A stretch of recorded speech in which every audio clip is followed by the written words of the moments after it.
Okay, good day guys. Samahan niyo ulit akong mag-integrate ngayon. Ang integrate natin ngayon is another trigonometric integral.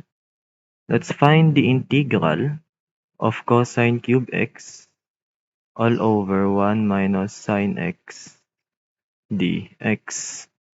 When dealing with trigonometric integrals, kailangan lagi nating tingnan, ang pinaka-first na dapat natin gawin is kung meron pwedeng mayusab. Okay, so if we let the denominator, 1 minus sine x be equal to u. Ang integral, ba't naging ganyan? Sorry. Ang integral ni 1 minus sine x is negative cosine x dx. Kaso sa numerator natin, may cosine x man tayo, ang kaso may cube siya, may exponent, so bawal natin magamit to. So if bawal si numerator, try naman natin si denominator. If bawal si denominator, try naman natin si numerator. Let's let cos cube x be equal to u. So, cos cube x magiging 3 cosine squared x times the derivative ng cosine x, which is negative sine x dx. So, simplifying, negative 3 cosine squared x sine x dx. Mas lalong wala, So, hindi rin pwede si numerator. Maski tanggalin natin yung exponent ni numerator, maski gawin natin siyang cosine x lang, ang du kasi natin is negative sine x dx. Meron sana si denominator, ang kaso may 1 siya sa unahan, kaya hindi rin talaga siya pwede. Kapag hindi pwede mag-usab, maghanap naman tayo ng identities. Si 1 minus sine x wala siyang identity, di ba? Hindi siya, buti sana kung siya in the form of 1 minus sine squared x. Pwede natin siya gawing cosine squared x. And by the way, hindi po equal to sa kapag ginawa nating 1 minus sine x lang. Di ba may square dito? Tatanggalin din natin. No, hindi po pwede to. Ang identity lang po na applicable yung mga exponent na iniba-iba is sa quotient identity. Kunwari, sine cube x over cos cube x is equals to tan cube x, or sine raised to the power of 5x over cosine raised to the power of 5x is equals to tan raised to the power of 5x. Diyan lang po applicable yung mga iniba-ibang exponent. Pero dito po sa Pythagorean identities, bawal po yan. So kung hindi siya pwede sa Pythagorean identity, so kung wala yung denominator na identity, maghahanap naman tayo kay numerator. Si cosine cube x wala din siyang identity.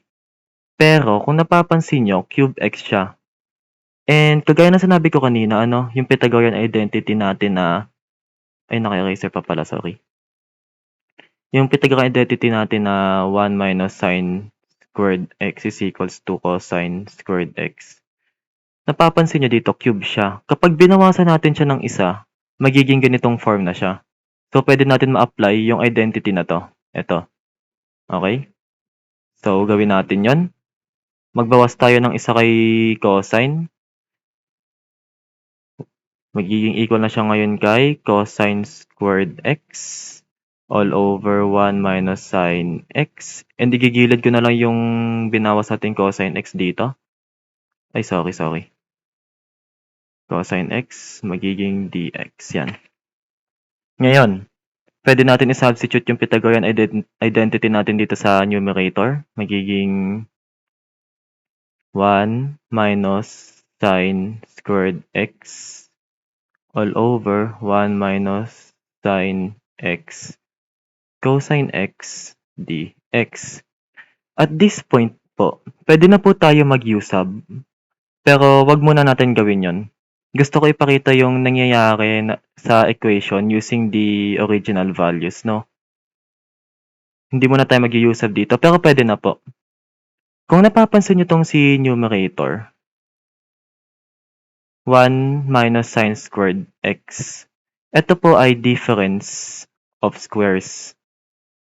Difference of squares po yan. So, ano po yung difference of squares? Diba ito po yung a squared minus b squared. is equals to, wait, dapat walang ano, dapat wala yan, is equals to A minus B, quantity A plus B. Ayan.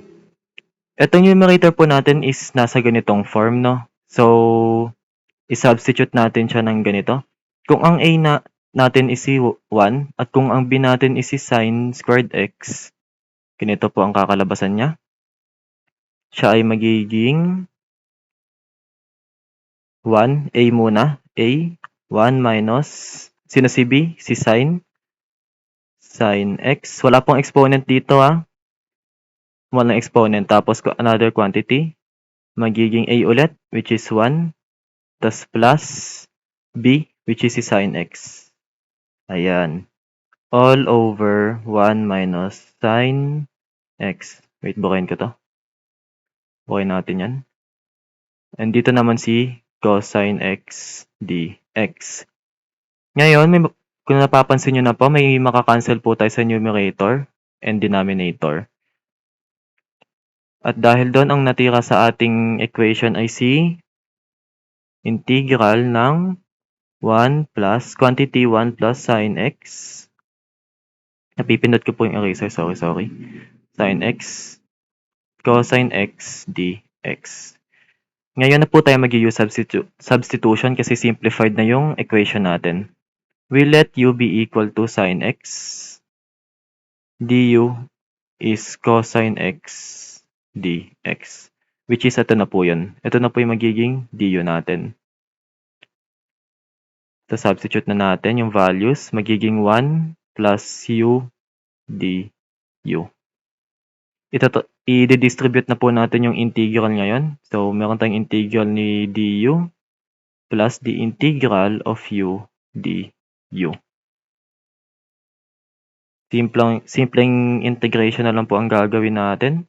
Ang integration ni du is simply u.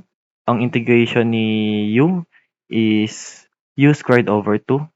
So, mas prefer ko siyang i-write as 1/2 u squared. Magbabacksub na tayo. Anong value ni u? Siya ay sin x.